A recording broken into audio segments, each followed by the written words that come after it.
사사기 6장 1절부터 10절입니다. 이스라엘 자손이 또 여호와의 목전에 악을 행하였으므로 여호와께서 7년 동안 그들을 미디안의 손에 넘겨주시니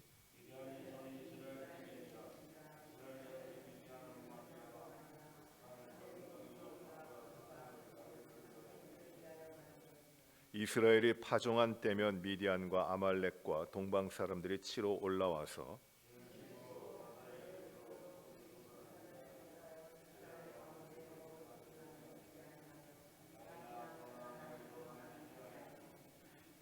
이는 그들이 그들의 짐승과 장막을 가지고 올라와 메뚜기 떼같이 많이 들어오니 그 사람과 낙타가 무수함이라 그들이 그 땅을 들어와 멸하려 하니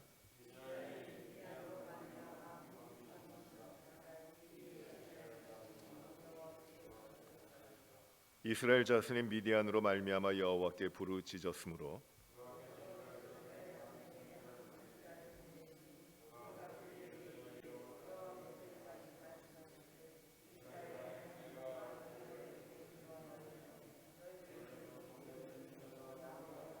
애굽 사람의 손과 너희를 학대하는 모든 자의 손에서 너희를 건져내고 그들을 너희 앞에서 쫓아내고 그 땅을 너희에게 주었으며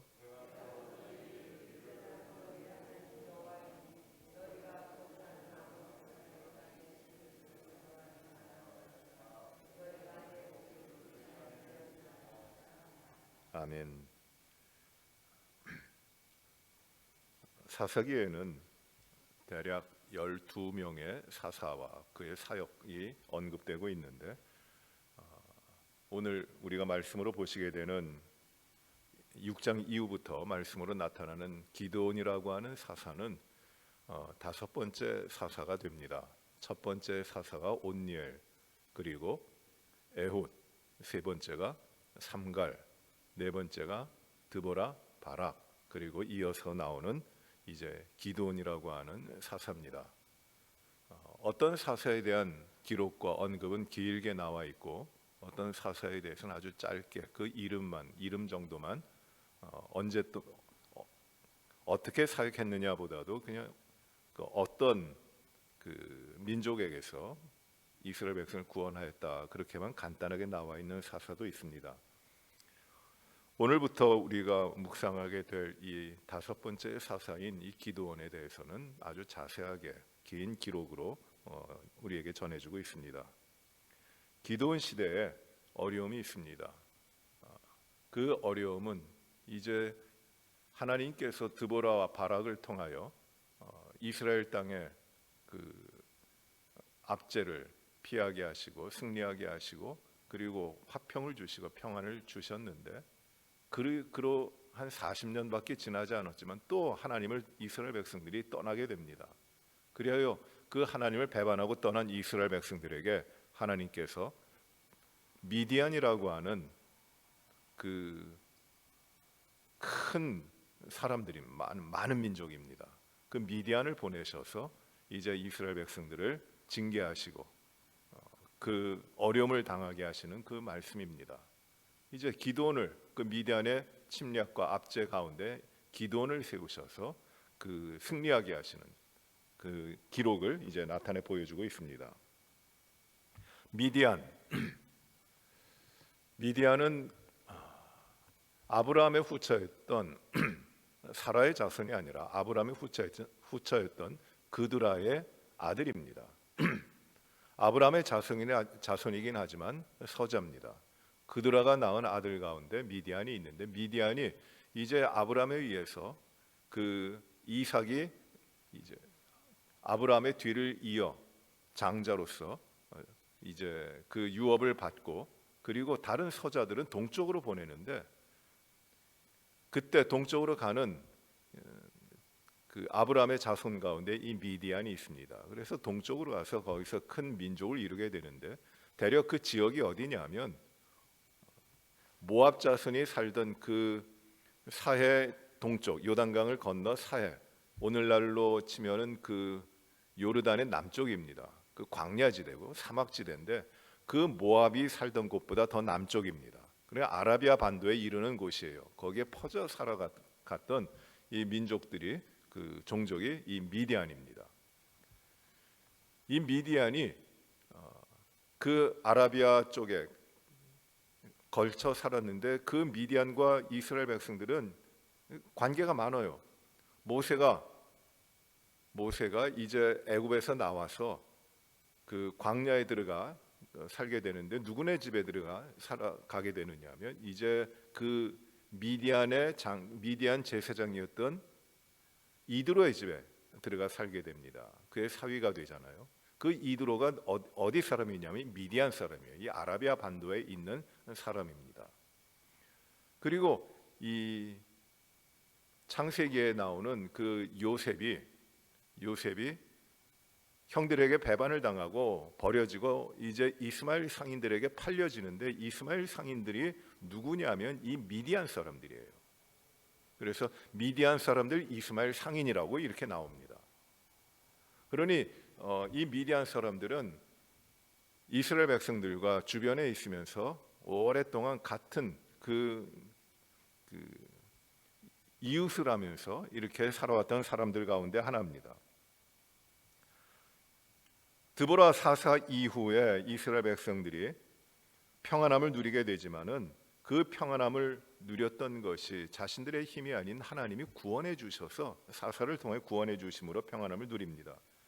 그런데 이스라엘 백성들이 긴 시간이 지나기 전에 하나님을 또다시 배반합니다. 하나님의 은혜를 망각하고 하나님을 떠나고 악을 행합니다. 우상을 섬깁니다.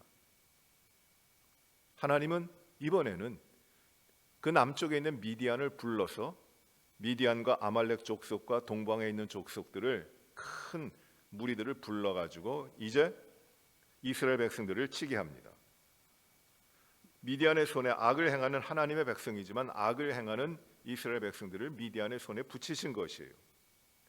왜 이렇게 미디안을 통하여 하나님이 이스라엘 백성들을 심판하시는가, 징계하시고 진노하시는가? 그것은 이스라엘 백성들이 그들의 하나님을 떠난 범죄함으로 인하여 그 죄악을 인하여 하나님이 이스라엘 백성을 진멸하시기 위한 것이 아니라 그 더럽고 하나님을 떠나 있는 하나님의 백성으로서 가져서는 안 되는 그 삶을 돌이키게 하시고 다시금 이스라엘 백성들을 하나님 앞에 세우도록 하시는 그 과정입니다. 그래서 어떻게 보면 이것이 미디안 백성들의 미디안 종족에 의해 가지고 이스라엘 백성들이 압제를 당하고 고통을 당하는 아주 시련과 괴로운 때, 압박의 때이지만은 이 때는 하나님을 떠난 하나님의 백성 이스라엘 백성들이 하나님으로 다시금 돌아오도록 하시는 하나님의 은혜의 길이기도 해요. 은혜 방편이기도 합니다. 그래서 고난을 당하는 것이고 그 고난을 통하여 하나님은 이스라엘 백성들이 하나님의 백성으로서 다시금 하나님 앞에 바로 서도록 하시는 것이 이 사사기를 통하여 우리가 보게 되는 하나님의 또 구원의 역사예요. 은혜의 역사입니다. 미디안이 쳐들어왔습니다. 6장에 보시면은 미디안의 손에 넘기셨습니다. 그래서 2절에 보시면은 미디안의 손이 이스라엘을 이겼다고 합니다. 그럼 어떻게 해야 됩니까? 하나님의 백성들이 이스라엘 백성들이 자신들의 불순종과 우상 숭배에 하나님을 떠나고 하나님을 순종하지 않은 결과로 인하여 하나님으로부터 이렇게 징계를 받는데 미디안이 그들을 이기게 됐는데 그러면 어떻게 해야 됩니까? 하나님께 돌아가야죠. 회개해야죠. 하나님이 그 길을 열으시고 인도하시는 건데 이스라엘 백성들은 그렇게 하지 않습니다. 2절에 보시면은 이스라엘 자손이 미디안으로 말미암아 산에서 웅덩이와 굴과 산성을 자기들을 위하여 만들었다고 합니다. 아, 미디안이 침공해 오는구나. 우리가 어떻게든 살아보자. 자기들을 위하여 자신들의 힘으로 산으로 도망해서 거기 웅덩이를 파고 굴을 파고 거기 들어가 삽니다. 산성을 쌓고 자기들을 보호하려고 합니다. 이 정도로 우리가 한번 우리 자신을 지켜보자. 노력을 합니다. 애를 씁니다. 우리의 힘으로 한번 견뎌보자. 우리가 이길 수 있을 것이다. 광야로 들어가 그 산지에 굴을 파고 웅덩이를 파고 자기들을 위하여 요새를 만드는 것이에요. 하나님 앞에 회개하고 하나님의 백성됨으로 하나님의 백성으로서 바르게 살아가지 못했던 것, 하나님을 순종하지 않았던 것을 회개해야 되는데 그 회개가 없어요. 여전히 내 힘으로 한번 이겨보겠다, 피해보겠다고 합니다. 자기 자신을 지키기 위하여 자신의 힘으로 문제를 해결해 보려고 하는 거예요. 그러나 그것이 이루어지지 않습니다. 그들의 고난은 더욱더 커집니다. 3절에 보시면 어떻게 되느냐면 이스라엘이 파종한 때면 미디안과 아말렉과 동방 사람들이 치러 올라와서 진을 치고 가사에 이르도록 토지 소산을 멸하여 이스라엘 가운데 남은 것을 먹을 것을 남겨두지 아니하며 양이나 소나 나귀도 남기지 아니하였다고 합니다. 자신들의 힘으로 지킬 수 있는 것이 아니에요. 더 많은 무리들이 올라와서 토지의 모든 소산을 다 먹어버립니다. 다 가져갑니다. 양이나 소나 나귀도 남기지 않습니다. 5절에 보시면 이는 그들이 그들의 짐승과 장막을 가지고 올라와 메뚜기 떼같이 많이 들어오니 그 사람과 낙타가 무수함이라 그들이 그 땅에 들어와 멸하려 한다고 하고 있습니다. 무수한 미디안의 군사가 무수한 낙타를 가지고 장막을 가지고 자신들이 들어와서 이스라엘 땅으로 들어와서 하나도 남김없이 다 멸하려는 것이에요.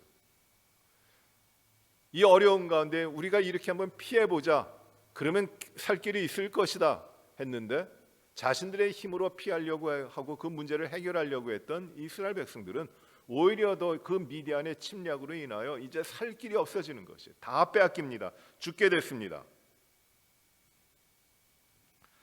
미디안과 아말렉 사람, 동방 사람들, 즉 이 요단강 동편에 있던 이방 족속들이 다 달겨드는 것이에요. 그리고 이스라엘 가운데 들어와서 그 가운데 진을 치고 하나님이 허락하신 이스라엘 백성의 동쪽, 그러니까 이스라엘 영토의 동쪽 끝, 동남쪽 끝입니다. 그 지중해 연해에 있는 가사라고 하는 오늘날 가자 지역인데 지금은 그 이집트 땅이 돼 있어요. 그런데 그 지역이 이스라엘 영토의 그 남쪽 끝인데 거기에 이르기까지 완전히 메뚜기 떼같이 다 몰려들어가지고 다 먹어버리고 이스라엘 백성들을 다 진멸하는 겁니다. 하나도 남기질 않아요. 그냥 뜯어가는 게 아니라 완전히 죽여버리려고, 진멸시켜버리려고 달겨드는 것입니다. 이제 어떻게 되겠습니까? 이스라엘이 생존할 수 있을까요? 못해. 이제 자기의 힘으로는 어렵습니다. 존재하기가 어떻게 됐습니다. 피할 길이 없습니다. 그때에 이스라엘 백성들은 6절에 이스라엘이 미디안으로 말미암아 궁핍함이 심하다. 얼마나 심했는지 이제 잊어버렸던 하나님을 찾습니다. 이스라엘 자손이 여호와께 부르짖었더라. 여호와께 부르짖어요. 망각했던 하나님을 다시금 찾아냅니다. 아, 우리에겐 하나님이 계시지. 우리 조상들을 어려움 가운데서 인도하여 내신 하나님이 계시지. 하나님 앞에 부르짖기를 시작합니다. 우리의 힘, 우리 자신의 힘으로는 아무것도 할 수 없음을 절감하고 등 돌려 떠나왔던, 배반했던 하나님을 다시 찾아가는 것이에요. 하나님 앞에. 어떻게 보면 가증스러워요. 얼마나 반복적으로 이런 일을 이스라엘 백성들이 했습니까? 하나님을 찾다가 평안해지면 또 돌이키고, 하나님을 망각하고 있다가 괴로우면은 하나님을 또 찾아가요. 반복적입니다. 그런데 이번에도 자신의 힘으로는 어쩔 수 없는 것을 깨닫고 하나님을 또 찾아가는 것이에요. 하나님 살려주십시오. 하나님이 또 응답하세요. 하나님이 또 구원하십니다.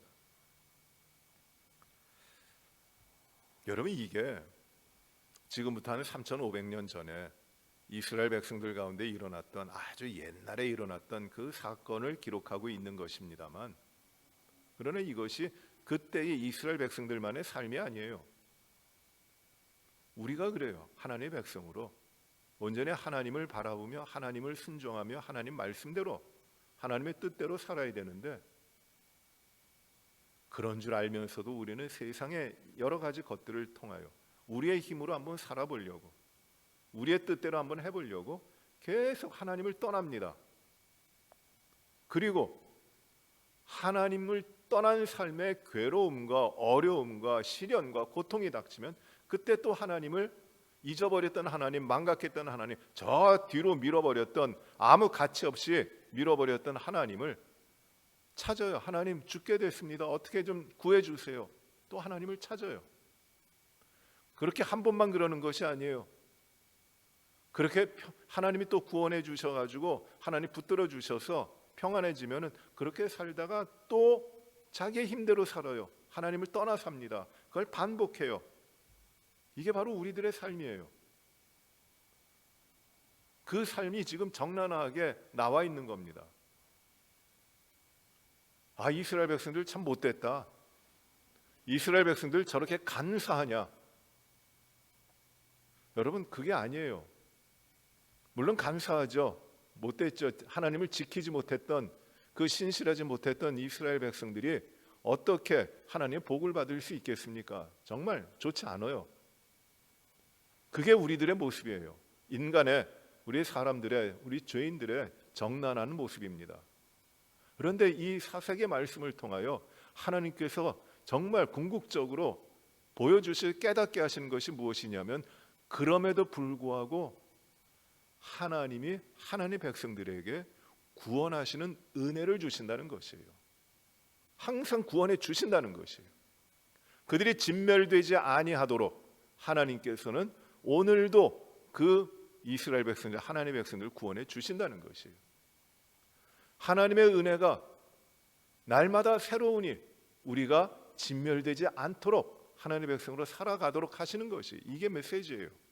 그래서 이 사사기는 죄로 인한 하나님을 배반한 이스라엘 백성들의 실패 역사이기도 하지만 그것을 뛰어넘어 그 가운데도 하나님께서 구원해 주시는 하나님의 은혜 역사예요. 그것을 우리에게 보여주고 계시는 것이고, 우리의 삶에도 그런 일을 하나님께서 이루어 가시는 것입니다. 이스라엘 백성들이 미디안의 그 침략으로 인해서 진멸당하게 되었을 때 여호와 하나님께 부르짖자 하나님께서는 한 선지자를 보내십니다. 하나님께서 징계하시고 하나님께서 이스라엘 백성을 이렇게 어려움 가운데 있게 하시는 것은 단순히 이스라엘 백성이 하나님 앞에 죄를 범했기 때문에 그 죄에 대한 징계하시기 위한 그 자체가 목적이 아닙니다. 죄에 대하여 벌을 받으면, 그것으로 끝나버리면 이스라엘 백성은 존재할 수가 없어요. 다 죽어야 돼요. 다 멸망당해야 됩니다. 왜? 죄가 있으니까. 하나님을 떠난 죄가 있으니까. 그러나 하나님께서는 이스라엘 백성을 징계하시는 이유는 무엇이냐면은 다시금 하나님을 찾도록 하시는 것이에요. 다시금 하나님을 찾도록 하시는 것입니다. 하나님을 버리고 우상을 찾아갔던 이스라엘 백성들이 다시 하나님 앞으로 돌아오도록 하시는 것이에요. 하나님의 말씀을 무시하고 자기 뜻대로 행하였던 삶을 이제는 돌이키고 하나님의 말씀을 들으라는 것이에요.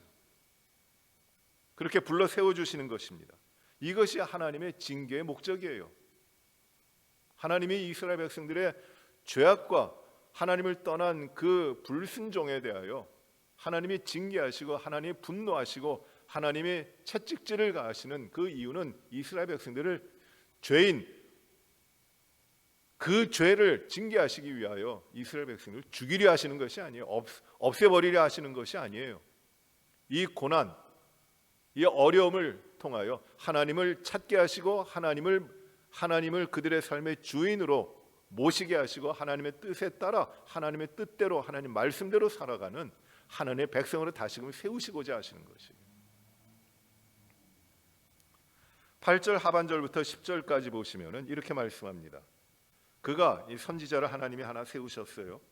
그가 그들에게 이르되 여호와께서 이같이 말씀하시기를 이스라엘의 하나님 내가 너희를 애굽에서 인도하여 내며 너희를 그 종 되었던 집에서 나오게 하여 애굽 사람의 손과 너희를 학대하는 모든 자의 손에서 너희를 건져내고 그들을 너희 앞에서 쫓아내고 그 땅을 너희에게 주었으며 또 내가 또 너희에게 이르기를 나는 너희의 하나님 여호와이니 너희가 거주하는 아모리 사람의 땅의 신들을 두려워하지 말라 하였으나 너희가 내 목소리를 듣지 아니하였느니라. 하나님께서 선지자를 통해 이렇게 말씀하십니다. 하나님은 이스라엘 민족에게, 이스라엘 백성들에게 하나님이 그들에게 어떠한 분이신지를 분명하게 말씀하십니다. 하나님은 이스라엘을 종되었던 애굽에서 인도하여 내신 하나님이십니다. 이스라엘이 종살이하던 것, 그것은 바로 죽음이에요. 사망의 권세 가운데 신음하며 자유하지 못하고 살아가던 이스라엘 백성들입니다. 그들을 하나님께서는 이끌어내시며 생명으로 나오게 하신 것이 누가 했느냐? 내가 하나님이 했다. 하나님 지금 이걸 말씀하십니다. 하나님이 이스라엘을 보호하셨고 지금까지 이스라엘 백성들과 함께 하십니다. 누가 이스라엘 백성을 인도하여 냈느냐?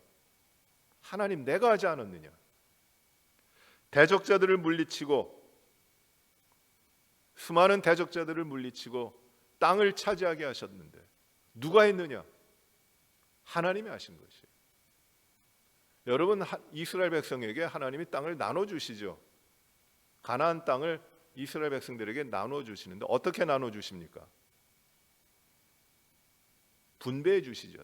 그 제비를 뽑아서 나눠주시잖아요. 그 의미가 무엇입니까, 여러분? 왜 제비를 뽑아서 나눠주십니까? 어떤 땅은 말이죠, 넓게 가진 그 지파가 있어요. 므낫세 지파 같은 데는 그 이스라엘의 그 중부 지역의 넓은 땅과 그리고 요단강 동편에 그 땅까지도 차지합니다. 엄청나게 큰 땅을 차지해요. 베냐민 지파는 조금 차지합니다. 시므온 지파는 남쪽 끝에 아주 정말 쓸데없는 사막을 차지합니다. 그리고 납달리 지파, 아셀 지파 같은 데는 갈릴리 북쪽에 아주 좋은 비옥한 땅을 차지합니다. 형편없는 땅, 척박한 땅을 차지한 그 지파가 불평을 할 만도 한데 불평했다는 말이 없어요. 왜 그렇습니까? 분명한 것은 이 땅의 주인이 누구냐면 하나님이시라는 것이에요. 너희가 주인이 아니다. 하나님이 주인이시다. 하나님이 주인으로서 이스라엘 지파들에게, 각 지파에게 땅을 나눠주시는 것이에요. 이 땅은 너희 것이 아니야. 내가 너희들에게 맡겨주는 것이야. 땅의 주인은 나야. 하나님이 선언하시는 겁니다. 그래서 제비를 뽑아요. 자기의 의지대로 나는 여기가 좋으니 여기를 가지겠습니다 하는 것이 아니라 제비를 뽑아서 그 제비가 뽑힌 대로 땅을 나눠주는 겁니다. 그리고 제비가 뽑힌 대로 이스라엘 백성들은 그 땅을 하나님이 주셨기 때문에 그 땅에 사는 것이에요. 완전히 하나님이 주인이심을 나타내 주는 것입니다.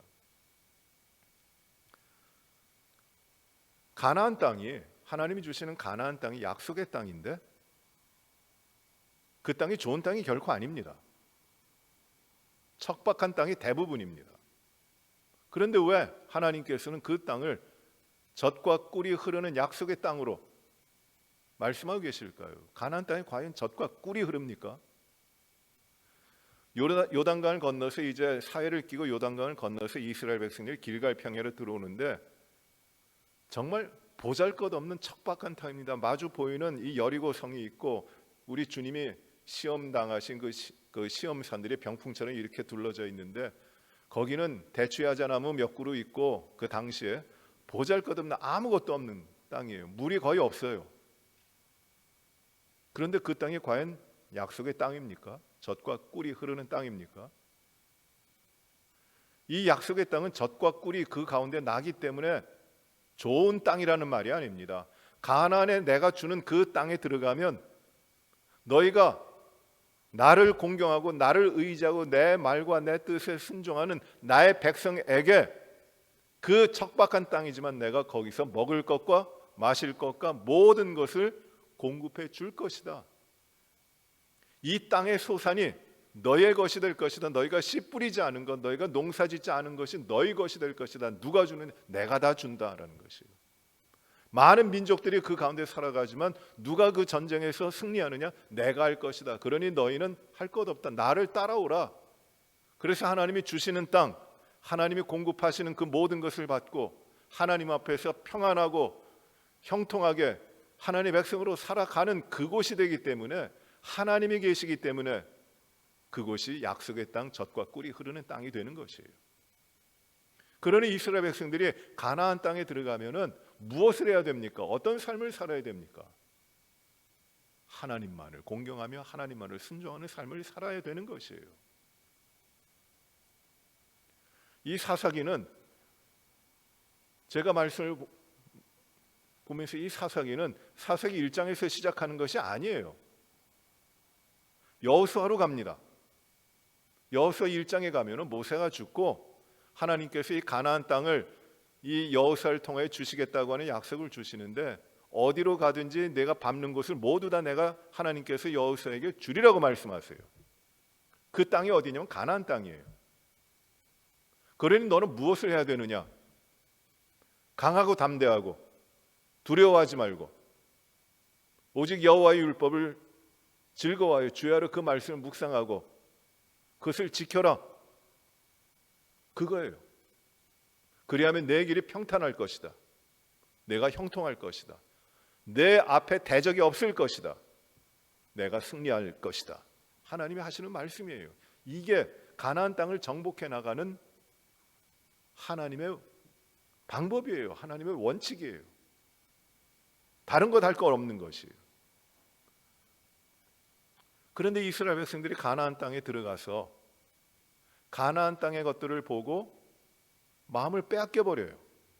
그것들이 두렵기도 하지만 그것들이 부러워요. 탐내기를 시작합니다. 욕심이 들어와요. 이것을 내 힘으로 지키고 우리가 여지껏 경험해 보지 못했던 이 가나안의 문화와 가나안의 신들을 이제 우리 가운데 두자. 그래야 그것들을 자신들의 삶에 가져옵니다. 하나님만을 의지하며 하나님을 순종하며 살아야 되는데 그 하나님의 백성이 이제 가나안 땅에 들어가서 가나안의 것들을 가지고 가나안의 것들을 좋아하면서 살아가기 시작하는 것이에요. 거기에 가나안의 우상들이 들어옵니다. 하나님을 섬기면서도 우상들을 섬깁니다. 하나님을 잊어버리기 시작합니다. 그의 삶이 하나님의 백성의 삶이 아니라 이제 우상을 따라가는 가나안의 삶과 구별이 안 되는 그 삶을 살아가기 시작하는 것이에요. 하나님의 백성이 하나님의 약속을 망각했고 하나님이 주신 땅에서 그들이 살아가야 될 방법을 잊은 것이에요. 하나님이 그들을 심판하시는 겁니다. 하나님이 잊은 백성에게 하나님이 심판하시고 징계하시는 것이에요.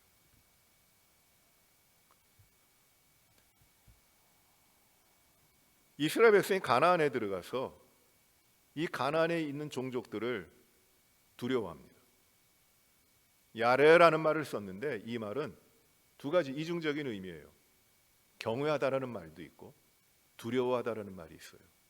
우리가 여호와를 경외하는 것이 지식의 근본이라고 말씀하잖아요. 이 경외하다, 두렵다, 두려워하는 것, 경외하는 것 우리가 말을 두 개를 같이 씁니다. 같은 단어예요. 그런데 의미가 다릅니다. 두려운 거는 무서워서 피하려고 하는 그 두려운 마음이 있습니다. 경외한다고 하는 것은 그러면서도 가까이 가는 것이에요. 거룩한 거룩한 끌림이 있는 것입니다. 그래서 하나님을 우리가 두려운 하나님이지만 하나님을 경외하는 것이에요. 그런데 이스라엘 백성들이 가나안 땅에 들어가서 가나안의 신들을 보고 가나안 사람들의 그 힘과 세력들을 보고 두려워해요. 무슨 말이냐면 그것들이 무섭기도 하지만 그것들이 두렵기도 하지만 그것들을 바라보고 있는 것이에요. 그것들을 경외하고 있는 것이에요. 그것들을 탐내고 있는 것이에요. 그래서 이스라엘 백성들이 그것을 찾아옵니다. 자신들 안에 가지게 됩니다. 그것이 가나안의 문화고 가나안의 습성이고 그리고 가나안의 우상들입니다. 이것이 죄악이에요. 어떻게 이스라엘 백성들은 이 가나안 땅에서 자신들의 삶을 한번 누려보려고 하나님 이외에 다른 것들도 많이 가져와서 승리를 해보고 평안을 누려보려고 하고 부귀 영화 이 삶의 평안 형통함을 가져보려고 했는데 다 실패하는 거예요. 이 우상들의 노예가 되어버리는 것이. 우리 주님께서 요한복음 16장 33절에 이렇게 말씀하세요. 이것을 너에게 이르는 것은 너희로 내 안에서 평안을 누리게 하려 함이라. 세상에서 너희가 환난을 당하나 담대하라. 내가 세상을 이겼노라. 우리 주님의 말씀입니다. 우리 주님은 분명히 세상을 이기셨다고 선언하십니다. 예수를 믿는 하나님의 백성들도 예수님의 승리를 따라서 세상에서 승리하는 삶을 살도록 허락받았어요. 그것을 선물로 주신 것입니다. 그러므로 죽음의 권세가 지배하는 이 세상에서 하나님의 백성들은 두려울 것이 없습니다. 무서워할 것이 없습니다.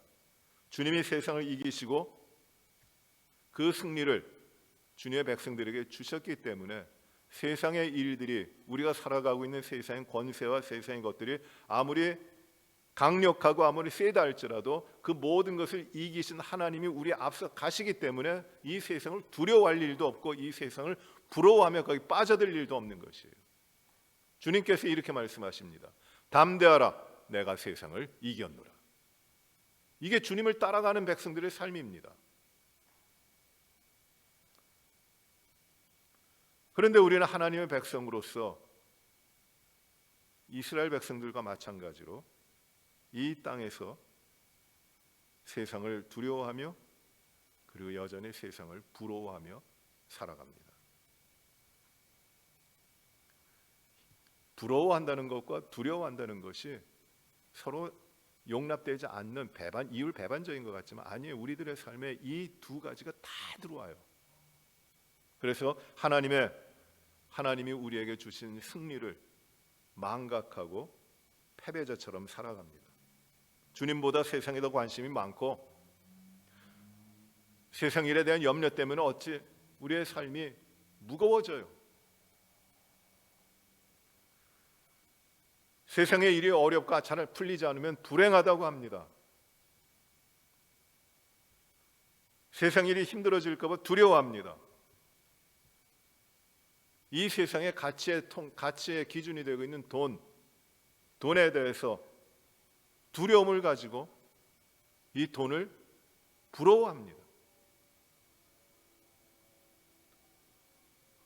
돈을 향해 모든 것을 투자하면서 우리의 삶의 모든 부분을 투자하면서 그것이 없으면 내 삶이 어떻게 될까 두려워하고 또 그것을 통하여 내가 그것을 가져야 되는데 하는 탐심과 거기에 대한 부러움이 있습니다. 세상의 권력을 두려워하며 그 권력을 또 부러워합니다. 세상의 방법이 잘못됐다고 하면서도 세상을 살아가는 방법을 그대로 따라가고 있어요. 아주 이율 배반적이지만 그렇게 살아갑니다. 불의한 것을 알면서도 습관처럼 불의한 일을 행하며 살아갑니다. 왜 그럴까요? 하나님을 알면서도 하나님의 백성이 되었으면서도 그 삶에 하나님 이외의 것들이 들어와 있기 때문이에요. 이스라엘 백성들의 삶과 같습니다. 우상을 갖다 놓고 우상을 세워놓고 우상을 몸에 지니고 그것을 향하여 절하고 기도하고 비는 것만이 우상 숭배가 아닙니다. 하나님 이외에 하나님의 백성인 우리가 하나님 이외에 하나님보다 다른 것을 더 신뢰하고 더 두려워하고 더 관심 있어 하고 더 경외하는 것, 그것이 바로 우리들의 우상이 되는 것이에요. 거기에 우리들의 삶이 꽉 매여 있어서 하나님이 왕 되시고 하나님이 주인 되심을 잃어버리고 그저 이 우상에 따라서 이 세상에 부는 바람대로 이 세상의 습관을 따라 살아갑니다. 그것이 어떤 목각으로 만들어 놓은 우상 그런 것뿐만 아니라 우리들의 삶에 정말 많은 것들이 이 우상으로 채워져 있는 것이에요. 그래서 실패합니다.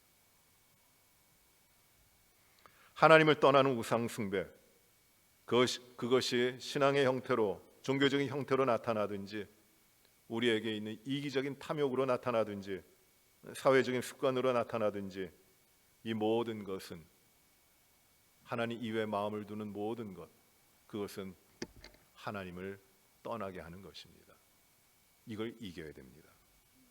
가장 두려워하고 경외해야 하는 분이 바로 하나님이신데, 이 하나님을 망각하고 다른 것들을 따라가고 다른 것들에 관심을 가지고 기웃기웃하는 것, 이것이 다 우상입니다. 이것들을 이겨야 됩니다. 하나님은 하나님의 백성들이 모든 우상 숭배에서 돌아와 하나님 앞에 바로 서도록 이끌어 주시는 것이, 이것이 사사기입니다. 요한일서 마지막 장 마지막 절을 보시면은 사도 요한은 이렇게 말씀합니다. 사랑하는 자들아, 너희가 분별해서 모든 우상에서 멀리하라. 하나님을 떠나고 예수 그리스도의 구원의 진리, 그 십자가의 보혈의 구속을 떠나게 하는 모든 우상들을 멀리하라. 거기로부터 떠나라는 것이에요.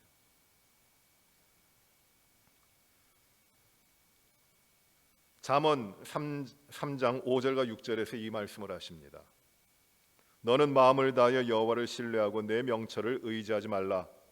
너는 범사에 그를 인정하라. 그리하면 내 길을 지도하시리라.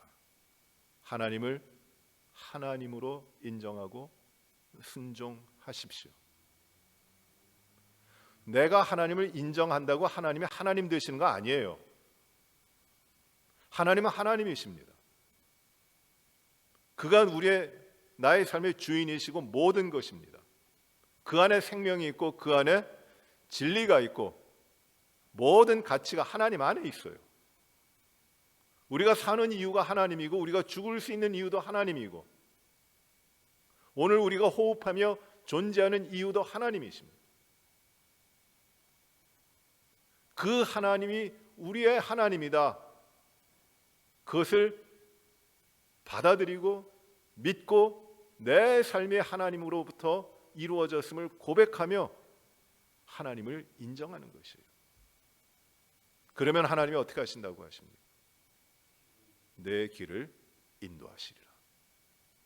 내가 어떻게 살아가느냐에 대한 염려와 걱정이 아니라, 두려움으로 인한 염려와 걱정이 아니라 내 삶의 모든 것 되시는 하나님을 바라보며 하나님을 순종하고 하나님 말씀대로 하나님이 행하시는 대로 내가 그 뒤를 따라가면 내 길을 인도하시리라. 여호수아에게 주신 약속과 같이 내 발이 밟는 그 모든 것을 내가 너희에게 주었다라는 것이에요. 왜? 하나님 앞서 가시기 때문에. 그 뒤를 따라가면. 이것이 하나님의 백성의 길인데 우상이 들어오면 그 길을 깨트려 버리는 것입니다.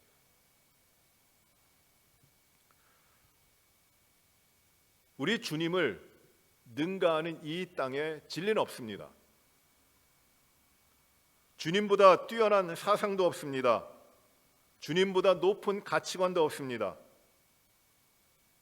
주님보다 뛰어난 이념도 없고요, 지식도 없고 학식도 없고 주님보다 더 위대한 배움도 없습니다. 가르침도 없습니다. 어떠한 것들도 우리 주님과는 비교되지 않습니다. 사도 바울은 그렇기 때문에 그 높은 학식을 가지고 배경을 가지고 모든 걸 가지고 있는 바울이지만 그리스도 예수를 아는 지식이 가장 고상하기 때문에, 가장 뛰어나기 때문에 이 모든 것들을 배설물과 같이 버린다고 합니다. 그러므로 우리는 우리 주님만을 두려워하고 주님만을 경외하며 겸손함으로 주님 앞에 살아가야 되는 것이에요. 이 길로, 이 주님 앞에 서는 길로 다시금 세워져야 되는 것입니다. 언제든지 아침마다 우리가 말씀 묵상하면서 날마다 이 아침에 나를 새롭게 해주십시오. 하나님을 떠났던 내 삶, 우상 때문에, 내 자랑 때문에, 내 욕심 때문에 하나님을 주인된 하나님을 섬기지 못하고 살아왔던 내 삶을 이제 하나님 바로 세워주십시오.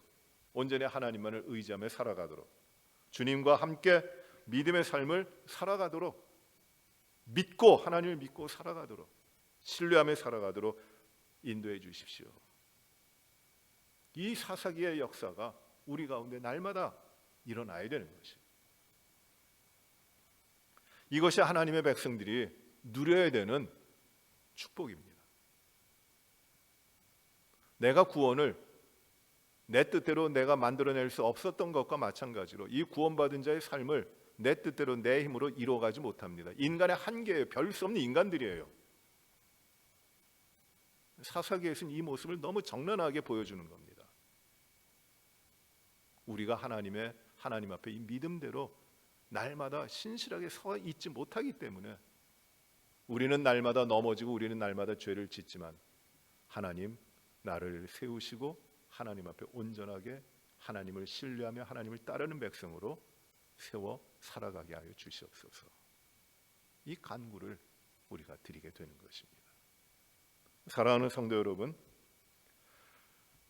다른 어떤 것들 부러워하지 않고 다른 어떤 것들 바라보지 않고 오직 하나님을 의지하며 하나님을 순종하며 살아가는 것,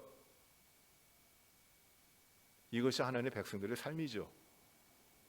하나님을 주인으로 모신 하나님의 백성들의 삶이 바로 이겁니다. 다른 것 없습니다. 다른 것 무엇이 더 좋을까 기웃기웃하는 거 아니라 오직 하나님을 구하는 것이고 오직 하나님을 순종하는 것이고 하나님이 인정하는 것이에요. 흐트러졌던 세상의 관심과 세상의 욕망과 이런 것들 때문에 흐트러졌던 우리들의 삶이 오늘도 이 말씀을 통해서 다시금 도전을 받고 하나님 앞에 하나님의 백성으로 온전히 하나님만을 신뢰하는 그 믿음의 삶으로 세워져 하나님이 기뻐하시는 축복된 삶이 우리에게 이어져 가시기를 간절히 바랍니다. 기도하시겠습니다.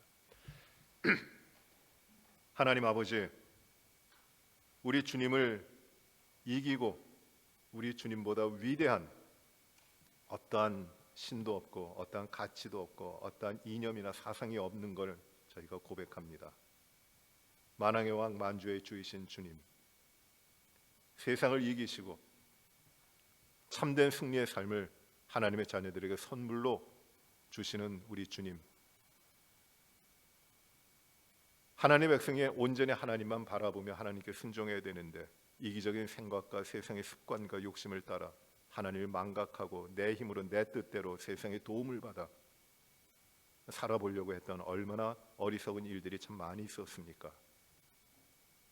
그것이 이스라엘 백성들의 타락의 역사 그것만이 아니라 우리가 하나님의 백성이 되었지만 구원의 은혜를 받았지만 하나님을 순종하지 못하고 살아왔던 우리들의 삶의 모습인 것을 고백합니다. 주님, 그럼에도 불구하고 우리를 하나님의 뜻 가운데 지키시고 우리에게 찾아오시어 우리가 온전히 전심으로 하나님만을 의지하며 하나님을 순종하며 살아가는 믿음의 삶으로 다시금 세워주시는 하나님의 그 은혜를 저희가 다시금 감사를 드립니다. 주여, 이 세상 우리가 좋아하는 모든 것들이 하나님을 떠나게 하는 우상이라면 하나님, 그 우상들을 멀리하게 하시고 떠나게 하시고 온전히 하나님 앞에 바로 세워진, 그래야 하나님이 이기신 승리를 누리는 우리 모든 하나님의 백성들이 되게 하여 주시옵시기를 간절히 기도합니다. 우리 연약합니다. 도와주시고 앞서가신 하나님, 승리하신 하나님만을 따라 주님이 이루신 승리를 우리 삶에 채워가도록 축복하여 주시고 우리의 삶이 세상을 두려워하거나 부러워하지 아니하고 온전히 주님 앞에 모아진 주님을 순종하며 주님을 따르는 우리의 모든 삶이 되게 하여 주옵소서. 우리 모든 성도들과 우리의 가정을, 우리의 자녀들을 이 믿음 가운데 축복하시고 우리 교회가 온전히 이 믿음으로 온전히 주님만을 의지하고 바라는 순종하는 그 믿음의 삶으로 강건하게 세워지도록 축복하여 주옵소서. 세상을 향하여 두렵거나 근심하지 않게 하시고 하나님, 모든 것을 주장하시고 이미 승리하신 하나님 앞에 우리의 마음을 모으고 전심으로 주님을 구하여 나가는 저희들이 되게 하여 주시옵소서. 감사하오며 모든 영광이 온전히 언제든지 주님 앞에만 돌려지기를 바라옵고 예수님 이름으로 기도하옵나이다. 아멘. 하늘에 계신 우리 아버지여, 이름이 거룩히 여길 받으시오며 나라의 마옵시며 뜻이 하늘에서 이루어진 것 같이 땅에서도 이루어지이다. 오늘날 우리에게 일용할 양식을 주옵시고 우리가 우리에게 죄 지은 자를 사하여 준 것 같이 우리의 죄를 사하여 주옵시고 우리를 시험에 들게 하지 마옵시며 다만 악에서 구하옵소서. 대개 나라와 권세와 영광이 아버지께 영원히 사옵나이다. 아멘. 우리 오늘 여러분 몇 가지 합심해서 우리 기도하시길 바랍니다. 팬데믹 상황이 심각해지고 있는데 우리 하나님께서 모든 이 질병과 전염병의 것을 치유하시고 건강하게 사람들을 인도하시기를 기도하시고, 우리 이 모든 것의 원인이 우리의 죄악과 우리의 허물과 하나님 앞에 구별되지 못했던 우리들의 삶 때문에 하나님의 이 징계가 있는 것을 우리가 알고 다시금 하나님 앞에 우리가 세워지고 온전히 하나님을 따라가는 우리의 믿음의 삶이 회복되도록, 교회들이 이 믿음 가운데 온전히 하나님을 의지하는 믿음 가운데 세워져 선한 영향력을 끼쳐나가도록 기도하시기 바랍니다. 하나님이 하십니다. 믿음 가지시고 하나님의 통치를, 하나님의 치유를, 하나님의 회복을 기도해 주시기 바랍니다. 다음 주부터 우리 교회에서 여름 성경학교가 시작됩니다. 교회 모여서 우리 자녀들이 여름 성경학교를 하게 되는데 어려움이 많이 있습니다. 그러나 우리 하나님께서 교회에서 모여 여름 성경학교를 할 때 안전하게 지키시고 우리 자녀들이 말씀을 배우고 주님을 만나고 주님 안에 기뻐하는 주님의 뜻을 따라가는 우리 자녀들로 이 여름 성경 학교 동안에 배우고 또 기쁘게 하나님을 예배하며 하나님 앞에 자라날 수 있도록 여러분 기도해 주시기 바랍니다. 인도하시는 목사님과 전도사님, 교사들, 그리고 돕고 섬기는 우리 부모님들, 하나님께서 그 모든 일들을 지키시고 안전하게 또 기쁘게 섬길 수 있도록 여러분들께서 기도해 주시기 바랍니다. 우리 성도들 가운데 질병으로 인해서 많은 분들이 힘들어 하시는데 하나님이 치유하십니다. 우리 기도해 주시기 바랍니다. 오랜 지병으로 고생하시는 분들도 있습니다. 위하여 기도해 주시기 바랍니다. 우리 또 나만의 연약함이 아니라 가족의 연약함을 위하여 하나님이 치유하시기를 기도하고 있는 우리 가정들도 있습니다. 멀리 있는 가족을 위해서 또 하나님 앞에 기도하고 있는 우리 성도들도 있습니다. 하나님이 치유하십니다. 하나님이 역사하십니다. 믿음의 역사를 하나님께서는 이루십니다. 확신 가지시고 중보 기도해 주시기를 바랍니다. 내일 거룩한 주일 우리가 하나님 앞에 온전한 예배가 기쁨 가운데 영광스럽게 하나님 앞에 드려질 수 있도록, 그리고 하나님 앞에 하나님이 주시는 은혜가 우리 가운데 충만할 수 있도록 우리가 구하여 주시기를 바랍니다.